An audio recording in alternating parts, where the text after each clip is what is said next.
December 1941. The Pacific was ablaze. Just days after the devastating attack on Pearl Harbor, the United States Navy found itself reeling. But more than just ships were lost. So too was sight. The Navy was effectively blind to the movements and intentions of the Imperial Japanese fleet. For decades, popular narratives have often suggested that American code-breaking was a well-oiled machine, already warning of impending attacks. Yet the truth reveals a far more complex and often frustrating reality. The primary challenge was the Imperial Japanese Navy's main operational code, JN-25B. This was no simple cipher. It was a labyrinthine system, combining a code with a staggering 33,333 five-digit code groups, each possessing potentially multiple meanings. Adding another layer of complexity was a 300-page volume of 50,000 random five-digit numbers, known as additives, designed to mask the code groups. In July 1941, Commander Joe Rochefort, the driven and focused officer in charge of Station Hypo at Pearl Harbor, had initially prioritized another Japanese cipher, the so-called Flag Officer's Code, over the immense challenge of JN-25. This decision, while understandable at the time, meant precious months were lost. Compounding this delay, Lawrence Safford, the head of Maine Navy's cryptology effort, OP-20G, made a crucial decision. He opted to centralize all JN-25 codebook material with other stations, cast in the Philippines and Negotron Corregidor, before sharing it with Hypo. The bureaucratic delays and logistical errors in shipping these crucial JN-25 materials to Pearl Harbor were significant. The package, intended for delivery by November 1, 1941, did not arrive at Station Hypo until December 15, 8 days after the attack that plunged America into war. This lag was not merely an inconvenience. It was a critical impediment that left the U.S. Navy largely without actionable intelligence in the immediate chaotic aftermath of Pearl Harbor. Rear Admiral Edwin T. Layton, Rochefort's trusted friend at Pearl and the fleet intelligence officer, would later lament the devastating impact of these delays. Before December 7th, U.S. December 7th, U.S. December, Navy codebreakers could read a mere 10 to 15% of all Imperial Navy radio traffic, and even less of the main operational code. The Japanese themselves had added another hurdle, altering their cipher system on December 4, 1941, creating an immediate though temporary obstacle for any fledgling efforts. The true difficulty and time required to break JN-25 had been gravely underestimated by Navy planners. This intelligence blindness had immediate, dire consequences. On December 10, 1941, Washington finally ordered Station Hypo to tackle JN-25, but the task was immense. One of the other key intelligence stations, Station Cast in the Philippines, suffered physical damage to its antennae and equipment from Japanese bombing. This further hindered the already struggling Allied efforts to intercept and contribute to codebreaking. As the calendar turned through December, the U.S. turned through December, the U.S. of life. Navy remained tragically in the dark about specific Japanese fleet movements. This lack of concrete intelligence contributed directly to the fall of Wake Island, a brutal 11-day battle that culminated in the island's surrender on December 23. Interim Pacific Fleet Commander Admiral Pi initiated a flawed rescue plan on December 16, but it was too late. Admiral Kimmel was relieved of command the very next day. The inability to read JN-25B messages in early December often meant deciphering month-old traffic, with significant gaps, not providing the real-time intelligence desperately needed. The attack on Pearl Harbor had dramatically shifted priorities. It forced the Navy to urgently seek intelligence on Japanese naval operations, redirecting cryptanalysts to JN-25 with newfound urgency. Despite these initial setbacks, the arrival of the JN-25 package at Hypo on December 15th marked the official beginning of their intensive work on the main operational code, and a new era of leadership arrived with Admiral Chester W.K. Nimitz, who took command as Cincy CPAC on December 31, 1941, signaling a fresh focus on operational efficiency and intelligence utilization. The struggle to decrypt JN-25B underscored the immense challenge and slow build-up of cryptanalytic capabilities required for effective wartime intelligence. It also highlighted the persistent challenges of intelligence dissemination and the potential for bureaucratic inertia to impede critical operations. But Rochefort, even in the face of widespread criticism and operational failures, understood its paramount importance. His persistent focus on intelligence would establish a vital function that would soon prove indispensable. The disaster at Pearl Harbor sent shockwaves through Washington. The immediate aftermath was a torrent of pressure to explain intelligence failures and an urgent search for scapegoats. This climate, far from fostering objective analysis, ignited a fierce internal power struggle within the U.S. Navy's communications intelligence apparatus, OP-20G.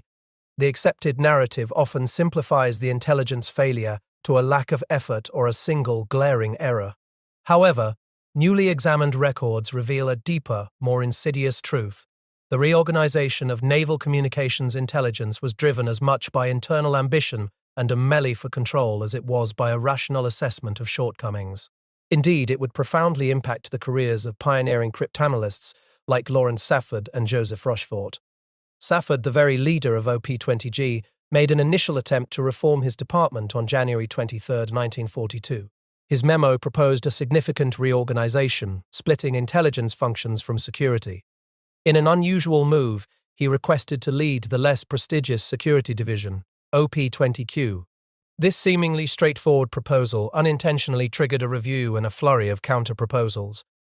Ambitious officers, particularly the brothers Joseph and John Redman, and Safford's former student, Joe Wenger, saw their opportunity. With the increasing strategic importance of communications intelligence, the stakes were incredibly high. On January 26, Wenger submitted his own, far more sweeping reorganization plan.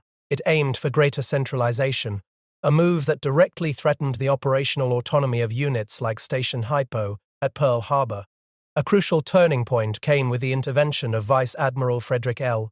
Horn, then Admiral Stark's principal assistant. Horn, a prior supporter of John Redman's ideas on deception, played a critical role in orchestrating the personnel changes.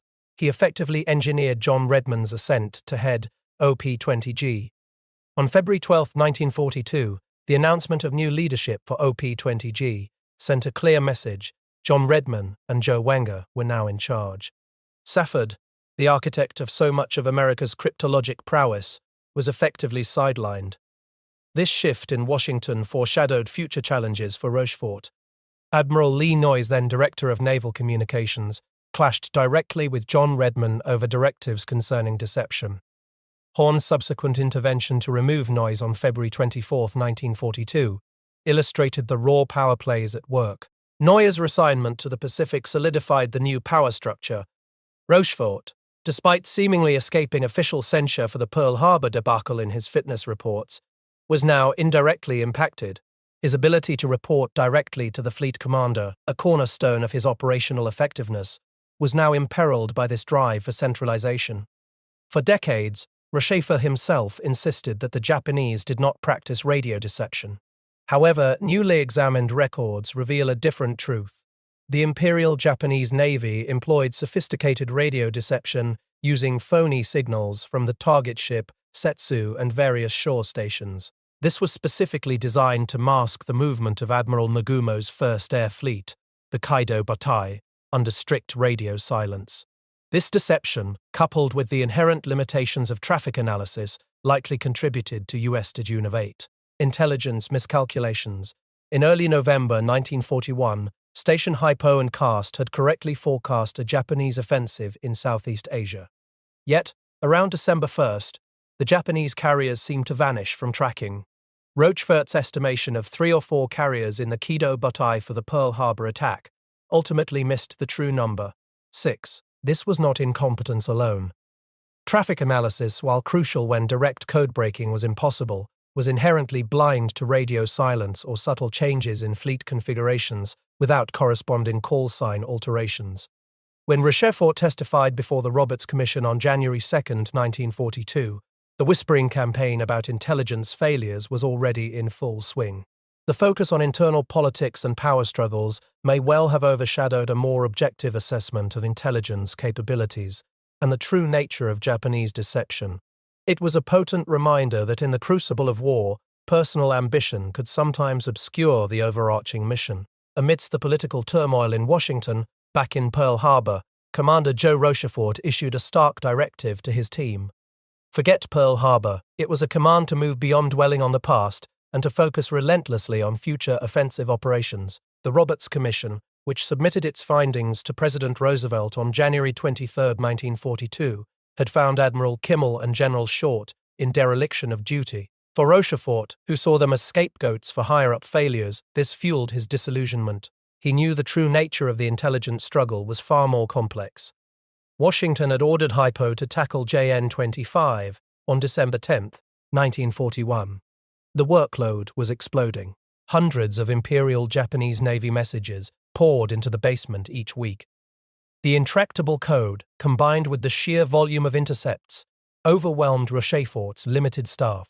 Thousands of IBM punch cards were needed every 5 or 6 days to store and analyze the message data. Each intercept could require up to 200 cards. Manpower and technological solutions were desperately needed. Admiral King Cominch pushed aggressively for offensive action in early 1942. Despite the reduced U.S. naval capabilities, this created an urgent demand for crucial intelligence to inform these risky strikes. Admiral Nimitz, the new commander-in-chief of the U.S. fleet, while a critical supporter, also made specific intelligence requirements. These, while improving focus, unintentionally narrowed Hypo's analyst's scope, potentially obscuring larger trends in Japanese intentions. Rochefort, ever the resourceful leader, sought unconventional solutions. Late December 1941, Admiral Bloch tipped him off about a unique opportunity. The 20-member band from the damaged battleship USS California. Its musicians, skilled in instruments, could be retrained to operate tabulating machines and crunch data. Chief Petty Officer Rory, Rochefort's chief fixer and problem solver, was instrumental. He convinced the bandmaster, Red Luckenbach, who fiercely defended his musicians, that this was their patriotic duty. Around the 1st of 1942, the musicians filed into Rochefort's basement, a significant, if unusual, Willuckens acquisition of personnel. By early January, 8 Navy reservists also arrived, bolstering Hypo's staff. The move of communications personnel to the new bomb-proof building at Wahiawa, completed by December 14th, and the Wayloop station by Christmas Day also improved operational security. Hypo's team worked with relentless dedication. By mid-January 1942, Hypo reclaimed its role as a valued source of intelligence. However, the complexities of code breaking and intelligence assessment were always fraught with risk. On January 14th, Hypo submitted an alarming estimate about Admiral Nagumo's carriers, initially misidentifying their locations. This created a tense atmosphere, triggering concerns from Nimitz's war plans officer, Sock McMorris, but the intelligence quickly corrected. On January 16th, Hypo's traffic analysis team spotted a decisive shift in Imperial Japanese Navy radio traffic towards Truk. By the 17th, analysts concluded that Cardiff 5 had joined Cardiff 1 at Truk. This dramatically altered the risk assessment for the upcoming strikes by Halsey's and Fletcher's task forces. On January 8th, 4 Kido Butai carriers had weighed anchor and started steaming towards Truk. Nimitz's 2 chief tasks from Admiral King were clear: hold the Hawaii Midway line and keep open the sea route to Australia. Proactive the Siberia strikes were essential. On January 11th, Task Force 8, under Halsey, departed Pearl Harbor for an expedition of raid character against enemy bases in the Gilbert and Marshall Islands. The carrier Saratoga was torpedoed the next day, underscoring the perils. Despite these challenges, the corrected intelligence on Japanese carrier locations allowed the Halsey and Fletcher strikes to proceed with greater confidence. The successful operations against the Gilbert and Marshall Islands boosted American morale and demonstrated a renewed offensive capability. It was a crucial, early demonstration of the transformative power of communications intelligence. By late March 1942, the installation of the first teleprinter line connecting Rochefort's basement with Waiiwa marked a technological leap, improving the speed and efficiency of intelligence dissemination. Yet the challenges faced by Rochefort's team in acquiring both manpower and technology, underscored the critical and often under-resourced nature of intelligence work in wartime. Rochefort's foresight and his unique ability to piece together disparate information were proving crucial in shaping USA strategy beyond just raw decryption. He possessed that rare, almost intuitive ability to smell something fishy. As the strategic landscape shifted after the Coral Sea, the Imperial Japanese Navy, still formidable, began to prepare its next major offensive. But they operated under strict radio silence and employed calculated deception, creating an initial trackless labyrinth for U.S. intelligence. The goal of Commander Joe Rochefort's Hypo unit was to navigate this maze. The merging of the Imperial Japanese Navy's Second Fleet and the powerful First Air Fleet, the Kido Butai, indicated a formidable, coordinated offensive was being planned. On May 8, 1942, Hypo's top traffic analysts, Huckins and Williams, correctly identified elements of Nagumo's First Air Fleet with the Second Fleet. The Kido Butai was back. Intercepted operational orders provided crucial clues. On May 9th, Hypo intercepted and translated Striking Force Operation Order No. 6. It indicated a departure from Yokosuka on May 15th, a rendezvous on May 18th, and a departure from Sasebo on May 21st. Then, on May 11th, Belconnen, Fabian's reconfigured team in Melbourne, translated Admiral Kondo's Second Fleet Operations Order No. 22. This order showed a clear interest in the Mariana Islands, including Saipan, as rendezvous and staging points for occupation forces. The sheer volume of Japanese communications, while overwhelming for the limited staff, also provided more data for analysts to work with. Yet, Hypo could no more than 60% of possible messages, and decoded only 40% of those copied. This meant only about a quarter of all Imperial Japanese Navy transmissions were being fully understood.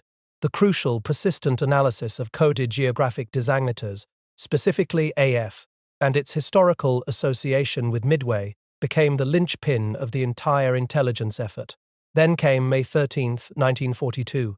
It was a turning point. The decryption and translation of the Goshu Maru message irrefutably linked AF with Midway. The Goshu Maru, a supply ship, was to ferry fighter aircraft, engines, and spare parts to an Imperial Japanese Navy base near Jaluit called Imiji. More significantly, the message explicitly referred to the Japanese invasion of Midway. This single decrypt transformed intelligence from a confusing collection of clues into a clear indication of the primary Japanese target. It was the smoking gun that had been desperately sought.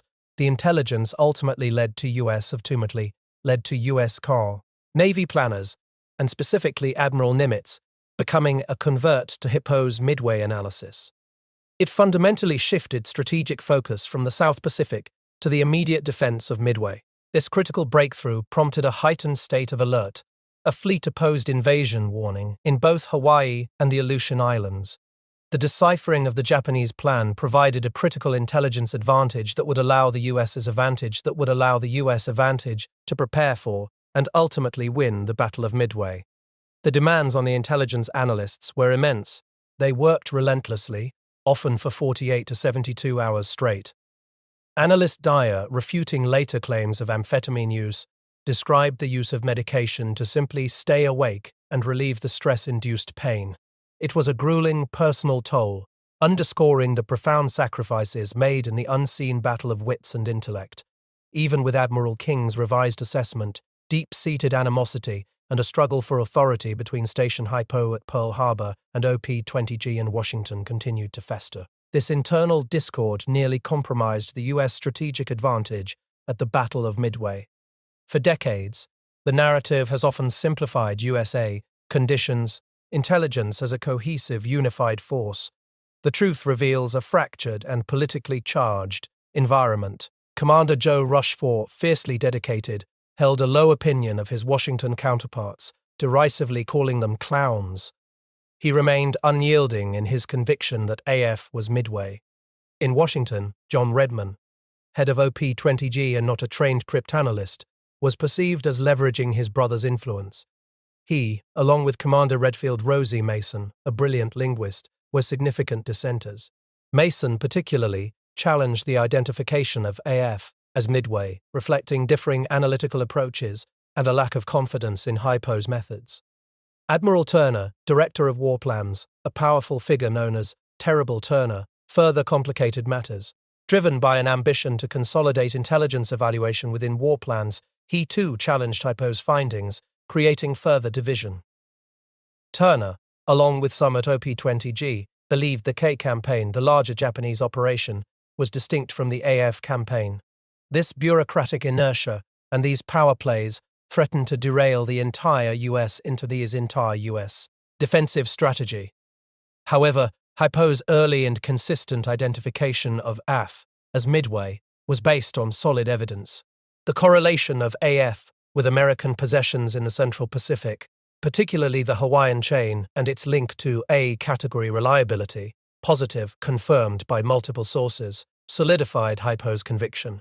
On May 13th, Rochefort, a dispatch linking a critical intercept on May 16th, further bolstered Hypo's case. It detailed launch positions for Nagumo's Kido Baitai 50 miles northwest of AF, a powerful geographical clue.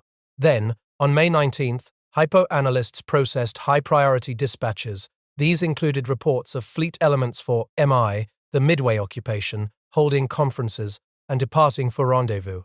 The appearance of MI, with its close phonetic similarity to MO, Port Moresby, the previous Japanese objective, strengthened the argument that MI was a code name for the AF operation, specifically Midway.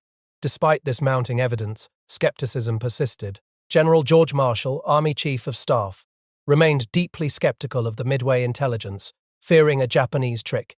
He even pointed to a May 20th decrypt from the Japanese 14th Air Corps requesting mail be forwarded to AF as potential Japanese deception.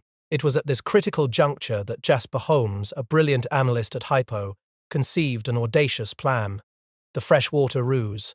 On the night of May 19th, Hypo analysts convened around Holmes' desk to devise it. The plan was simple, yet ingenious. Midway, designated AF, would send a plain language dispatch, that is, an unencrypted message, to Pearl Harbor. This message, deliberately unencrypted and sent via undersea cable, would report a critical shortage of fresh water. The hope was that the Japanese, who were known to intercept USJI's communications, would pick up this message. Admiral Nimitz, initially uneasy with guesses, but ultimately trusting Rochefort, approved the ruse. On May 20th, the message was sent, and the bait was taken. That very day, Hypo intercepted and decoded a message from Wake Island to Tokyo. It reported, AF is short of water. The confirmation was irrefutable. The freshwater ruse provided the smoking gun needed to silence the doubters and definitively link AFF to Midway. On May 21st, Belconnen and Rochefort confirmed AF as Midway to OP-20G, the near miss at Midway. A consequence of internal discord and skepticism had been averted. The audacious plan and its resounding success underscored the vital importance of cryptanalysis and the dedication of analysts like Rochefort and his team. It was a powerful and humbling reminder of how internal conflicts and ego could undermine even the most critical intelligence. With AF's Midway definitively confirmed, the Battle of Midway was now imminent. The crucial, yet often unacknowledged, role of intelligence, specifically communications intelligence, was about to be tested. This triumph, which would fundamentally shift the balance of power in the Pacific, would overcome both internal skepticism and bureaucratic infighting. The persistent efforts and groundbreaking work of Station Hypo, led by Commander Rochefort, in decrypting Japanese communications, were now paramount. The development of more sophisticated cryptanalysis and radio intelligence techniques allowed for the crucial tracking of Japanese fleet movements. Despite initial doubts from some military leaders, Admiral Nimitz's strategic decision to trust and integrate comment into his planning would prove decisive. The internal conflict between Station Hypo and OP-20G in Washington over authority and intelligence interpretation had been a constant challenge. Captain Steele, appointed by Nimitz as a devil's advocate to rigorously challenge intelligence estimates from Hypo and Leighton, had completed his reassessment by April 13th. His findings supported Hypo's conclusions, further solidifying Nimitz's confidence. The AF's Midway controversy had underscored the need for rigorous verification. On February Wenger's reorganization plan instituted OP-20, G's Central Coordinating Authority, a move that continued to chafe against Rochefort's autonomy. But the breakthroughs were undeniable. The decryption of key Japanese operational orders, particularly those related to the Midway operation, L, and the Aleutian operation, L, provided an increasingly clear picture. Around May 19th and 20th, a large batch of high-priority Japanese messages, potentially including Yamamoto's operations order, poured into Station Hypo. Analysts like Red Laswell worked tirelessly. The time-date cipher, a complex, multi-layered code, was the final piece of the puzzle. Its resolution would provide specific attack dates for the Japanese offensive. On May 25th, Hypo analysts reported a clear picture of what the Japanese were up to. Nimitz, unwavering in his reliance on Comint, despite the skepticism of some Army and Navy officials like General Emmons, issued an estimate of the situation's attack on Hawaiian and Alaskan bases. On May 26. He notified Rochefort to brief CPACA.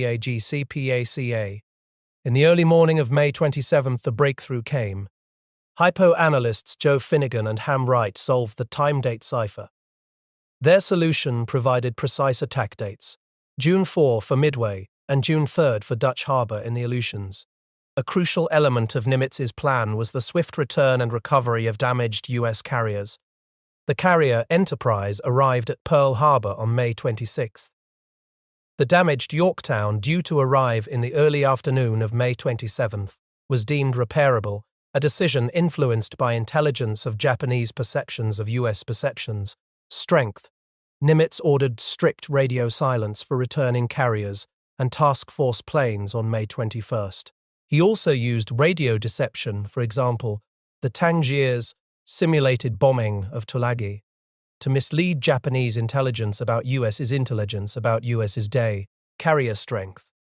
On May 27, Rochefort, late and rumpled from ceaseless work, delivered his briefing to Nimitz and the CINC PASAC staff. He laid out the Japanese plan, detail by painstaking detail. The Japanese had improved their code breaking, recovering 1/3 of code groups by late May, a significant improvement from 1/5 in April. They could now locate most Japanese ships within 300 to 400 miles. But a gap remained. Yamamoto's main body, a formidable fleet of 34 ships, including the battleship Yamato, was not initially detected by Hypo. Despite this, the decisive victory at Midway, crippling the Imperial Japanese Navy, would mark a strategic turning point in the Pacific War, allowing the U.S. of such order to transition from defense to offense. The battle would validate the critical role of Comint in modern warfare, elevating cryptanalysts and I personnel to indispensable advisors. With the Japanese attack dates confirmed and the critical intelligence in hand, Admiral Nimitz's staff conference on May 27, 1942, marked the final preparations for a battle that would redefine the Pacific War. On that very day, the Imperial Japanese Navy's JN-25 code was rendered unreadable as a new code system, JN-25C, was introduced. But the vital intelligence gathered in the preceding weeks had already been secured. The Japanese Navy, overconfident and operating on tight schedules, relied heavily on radio transmissions for their operational plans. This inadvertently created the intelligence vulnerability that Commander Rochefort's Station Hypo had so brilliantly exploited. Nimitz, despite the lack of transparency required for secrecy, recognized the profound value of Rochefort's intelligence. He based his audacious strategy, Operation Plan No. 2, 2942, squarely upon it. The Aleutian campaign, while a legitimate Japanese objective, was not the primary thrust. Rochefort's analysis strongly refuted the notion that a Japanese invasion of the U.S. West Coast was logistically feasible or strategically sensible. The Aleutian threat was largely a feint, successfully drawing American forces under Rear Admiral Fuzzy Theobald away from the primary objective, Midway. Admiral Yamamoto's plan was a massive converging force. More than 100 warships, transports, tankers, and submarines. The Kaido Batai, under Vice Admiral Nagumo, comprised 4 carriers: Keiga, Akagi, Soryu, Hiryu, possibly a 5th, Zukaku, supported by 3 battleships, 4 to 5 cruisers, and a destroyer squadron. Yamamoto's submarine line of 13 boats intended to intercept U.S. squadron. Yamamoto's submarine line of 13-5. Reinforcements was a day late, a critical failure that left the U.S. task forces undetected. Nimitz's forces were also formidable. Task Force 16, under Rear Admiral Raymond A. Spruance, comprised 2 carriers, Horn 8 and Enterprise, 5 cruisers, 1 light cruiser, and 12 destroyers. Task Force 17, under Rear Admiral Frank Jack Fletcher, who was the senior officer at Midway, consisted of the Yorktown 2 cruisers and 6 destroyers. Nimitz, displaying audacious leadership, had demanded the Yorktown's repair in an impossible 3 days. The task forces were to rendezvous at Point Luck, 350 miles northeast of Midway. A critical element of the Japanese plan was Operation K, a reconnaissance mission using Kawanishi flying boats to assess U.S. carrier presence at Pearl Harbor. This was to be refueled at French frigate shoals. But U.S. was to be refueled at French frigate shoals. Patrols, alerted by intelligence, thwarted the mission, denying the Japanese critical, real-time information. On May 28, Task Force 16 departed Pearl Harbor. On May 29, Japanese submarine I-123 reached French frigate shoals. On May 30, Task Force 17 departed. The stage was set. On June 3 and 4, the Japanese air attack on Midway would commence. The resulting American victory would fundamentally alter the course of the Pacific War. It validated the critical importance of signals intelligence and code-breaking in modern warfare. It also fundamentally challenged traditional military thinking. Midway was not just a battle won at sea, but a profound victory achieved in the quiet, unseen struggle of wits and intellect. This victory, a profound shift in the Pacific War, was meticulously crafted not on the high seas alone, but within the unassuming walls of Station Hypo. Here, in the heart of Pearl Harbor, Joe Rochefort and his dedicated team toiled ceaselessly. Their intellectual prowess, often underappreciated, was the true vanguard. They meticulously deciphered Japanese communications, breaking the complex JN-25 naval codes. This enabled them to provide the crucial intelligence regarding Japanese intentions, fleet composition, and the precise timeline for the Midway operation. They identified AF as Midway, a critical breakthrough that allowed for accurate predictions. But their work was far from easy. Rochefort's predictions faced internal skepticism, particularly from figures like Admiral Turner, head of war plans, who initially doubted that AF represented Midway. Even Admiral Chester W. Nimitz, Commander-in-Chief, USIA, Pacific Fleet, harbored initial disagreements regarding the precise attack dates, believing the Japanese would not attack the Aleutians and Midway on separate days. These moments of internal conflict and bureaucratic hurdles nearly undermined the impact of Hypo's groundbreaking findings. Yet, Rochefort's core predictions ultimately proved accurate. A stark contrast emerged in communication strategies. The U.S. Navy maintained rigorous radio silence for its key task forces, preserving an element of surprise. Conversely, while some Japanese units also observed radio silence, the U.S. Navy's talking on its radio, even inadvertently, provided valuable clues for Japanese listening posts, creating tension and potential compromise for the USS. Fortunately, Japanese logistical delays, specifically in provisioning Admiral Nagumo's First Air Fleet, inadvertently benefited the U.S. This pushback of the attack date allowed more time for intelligence, synthesis, and strategic deployment. Lieutenant Commander Edwin T. Layton, Station Hypo's liaison with CNCP-CAC, played a vital role in bridging intelligence and command. The intensity of Hypo's work was legendary. Onsing showers, for instance, endured 72 uninterrupted hours at the message tube terminal, a testament to their unwavering vigil. On May 27th, Hypo's deciphered Japanese timeline at a staff conference, laying the groundwork for the US and Codex decipher Japanese. Strategic response. This was a major turning point. The stage was set, and the wait began. On June 3rd, the Japanese 2nd Carrier Striking Force bombed Dutch Harbor in the Aleutians, confirming the Aleutian attack timeline. That afternoon, A PBY patrol aircraft sighted the Japanese main body 700 miles southwest of Midway, confirming the convergence of Japanese forces. The identification of this force initially led to some confusion, but the pieces were falling into place. Then, on June 4th, in the early morning, Japanese bombs began falling on Midway. The aerial assaults destroyed 2 power stations, fuel tanks, a hangar, and a mess hall, but crucial runways and aviation gasoline survived. Soon after, around 8 a.m. Midway time, PBI pilot Lieutenant J.G. Howard P.A.D. flashed the critical message, "Enemy carriers." Just 22 minutes later, around 8:22 a.m. Midway time, William E. Cases William E. Chase, a STAP, reported many planes heading Midway. These confirmed sightings of Japanese carriers validated Rochefort's core predictions and signaled the commencement of the naval engagement. The American response was swift. U.S. bombing runs against the Japanese carriers began on June 4th, initiated by B-17s and torpedo planes. These were the direct offensive actions based squarely on intelligence. The courageous but devastatingly costly attacks by U.S. attacks by U.S.